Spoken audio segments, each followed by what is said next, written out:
They are feeding you popcorn while they sharpen the knife. The Winter Olympics is not a celebration, it is a countdown. A countdown to a war that starts in late February. A countdown to $150 oil, and a countdown to the moment the trap snaps shut on the average investor. Turn off the TV and listen to this. The herd instinct among forecasters makes sheep look like independent thinkers. Edgar Fiedler said that. And standing here today, walking amidst the trees, it feels more true than ever. I was walking through the forest with my son earlier today. It is deep winter here. The snow is thick. It silences the world, covering the rot of the fallen leaves under a blanket of pristine white. It was quiet, too quiet.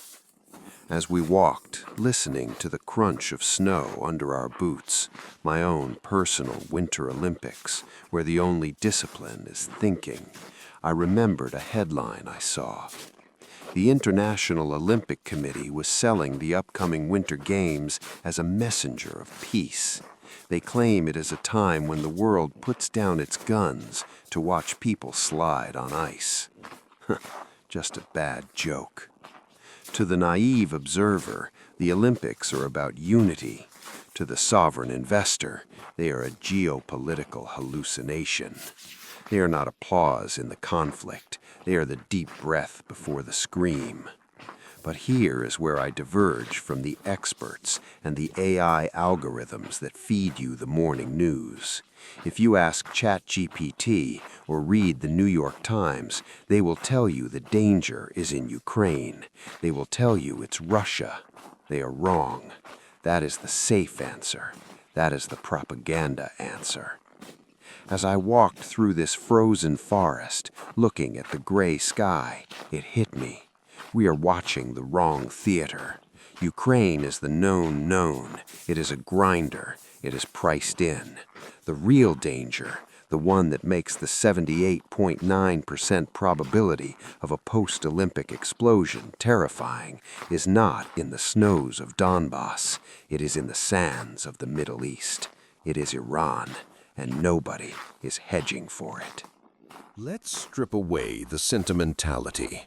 Ayn Rand taught us that ignoring reality does not protect you from the consequences of ignoring reality.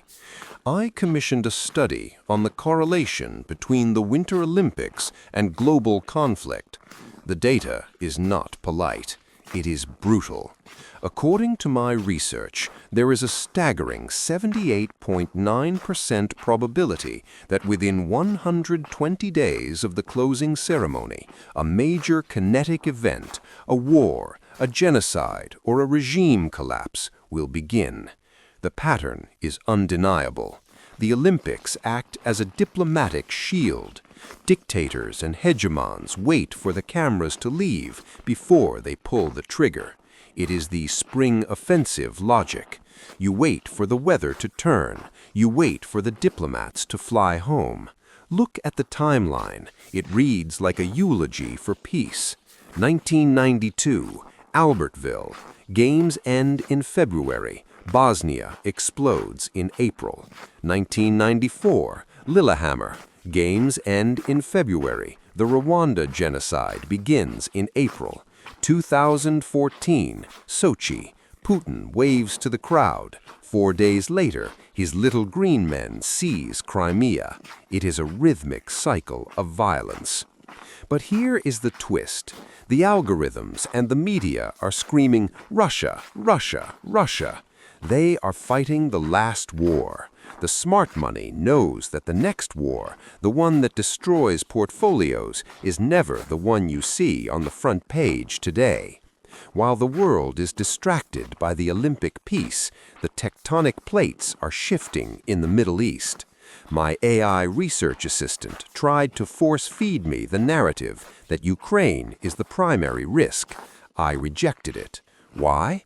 Because Ukraine is a stalemate. It is a tragedy, yes, but financial markets have metabolized it. The asymmetric risk lies with Iran, Israel and the United States. The scariest data point isn't that war happens, it's how fast it happens. In the modern era of authoritarian leaders, the gap between the closing ceremony and the invasion has shrunk to almost zero. Sochi, 2014, 4 days. Beijing, 2022, 4 days. The shield evaporates in less than a week. If this pattern holds for 2026, the danger zone isn't summer, it is late February. And who benefits most from a distracted world? Why 2026? First, look at the desperation of the regime. Israel has backed itself into a corner. To keep the current administration in power, they need a forever war. They cannot stop. And when you run out of targets in Gaza and Lebanon, you must aim for the head of the octopus, Tehran. Second, look at the U.S. naval buildup. Ignore the press releases about deterrence. Look at the map. The U.S. has quietly amassed half its naval tonnage off the coast of Iran. You don't park that much firepower just to send a message. You park it to secure the oil fields once the shooting starts. Third, the black gold. Let's not be naive. This isn't about democracy or nuclear safety. It is about black gold. The West needs control over the tap, and the Olympics provide the perfect media blackout for a coordinated first strike by Israel and the U.S. As the legendary investor Jim Rogers often says, the way you get rich is by being right when everyone else is wrong. If everyone agrees with you, you are probably late. Everyone agrees Ukraine is the problem. Almost no one is positioned for a U.S.-Israeli offensive that forces a total closure of the Strait of Hormuz. It is not just geopolitics, it is cosmic cyclicality. We are calculating a probability of nearly 80% for a kinetic event in 2026. Neo Hao describes the fourth turning as a period of institutional destruction and total war. We are in it. The crisis phase is predicted to climax right about now. This isn't about minor skirmishes. This is about the restructuring of the global order.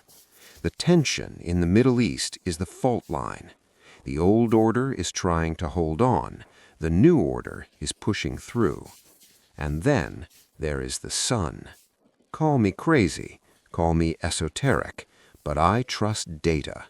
We are entering a solar maximum. History shows a terrifying correlation between solar peaks and human mass excitability.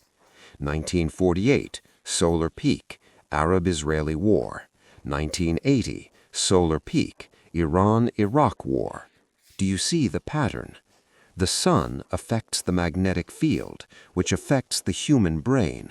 We become aggressive. We become tribal.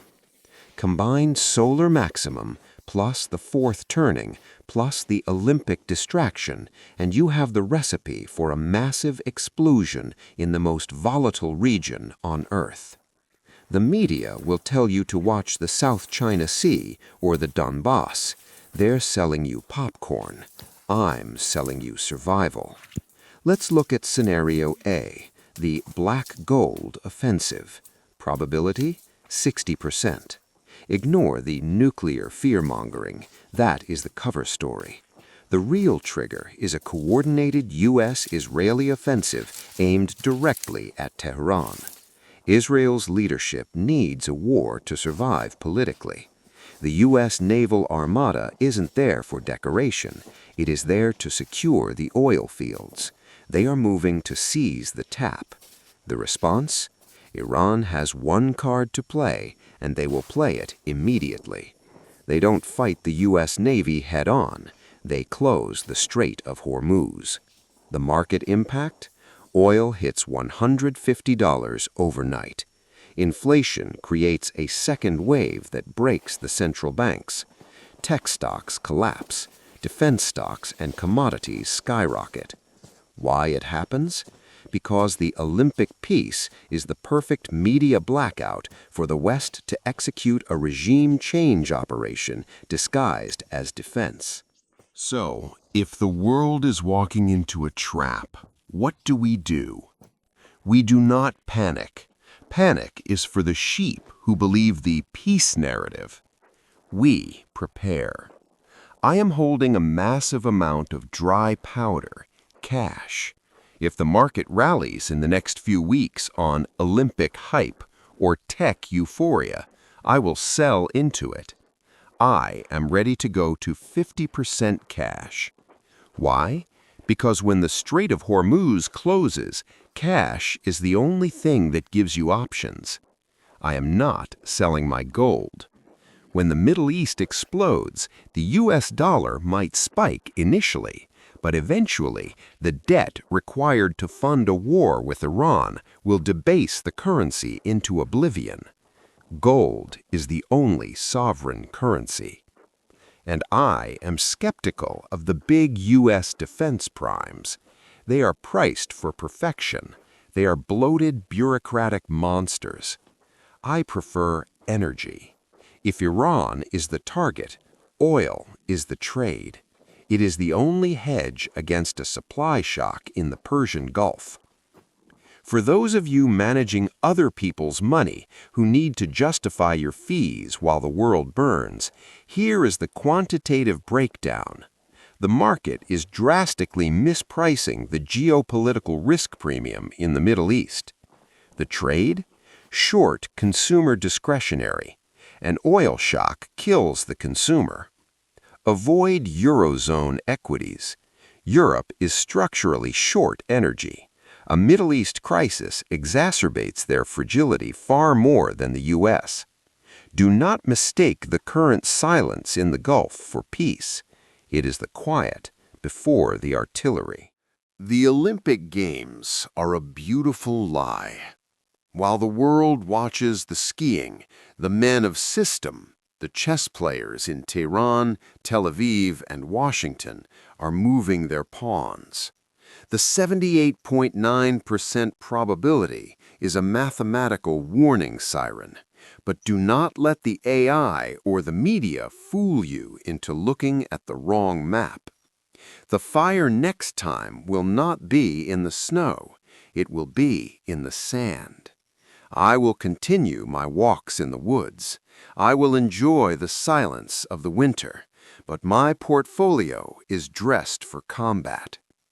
As the Stoic philosopher Epictetus said, circumstances don't make the man, they only reveal him to himself. The circumstances of 2026 will reveal who was prepared and who was distracted by the circus.